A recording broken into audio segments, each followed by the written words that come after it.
Yosemite Morning by Hillary Doomshoe. It is quiet in the park when my brother and I wake up. We pretend we are the only ones here and not one of the thousands of tourists.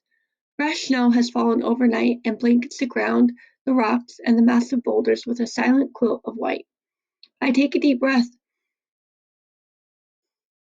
The air smells green and icy. Suddenly, nearby, I hear a soft thump. I hear my brother gasp. When I turn around, he is standing there with his head covered in a thick crown of snow. He laughs and points up. The branches above him hold armfuls of snow. They are ready to have a snowball fight with us. We walk farther into the woods, our boots crunch, crunch, crunching in the snow. My brother walks ahead.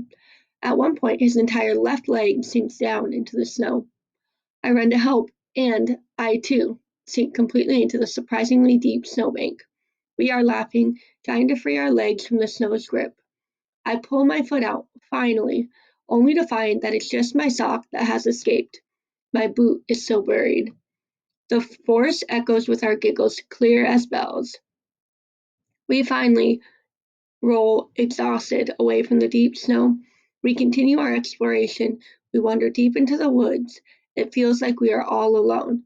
I wonder what it must have been like for the first people who lived here. What was it like before the cars, the tour buses, and the fancy hotels came along? Did they walk quiet as rabbits on the new fallen snow? Did they stare up in awe at the great granite face of Half Dome?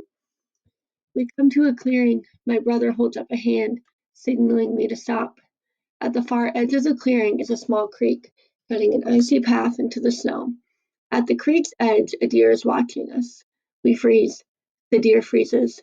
Slowly, never taking her eyes off us, she dips her head quickly into the water. She takes a long drink. Her head suddenly shoots up, alerted to sounds only her deer ears can hear. In a flash, she is gone. In, in the woods, her white tail waves us her goodbye.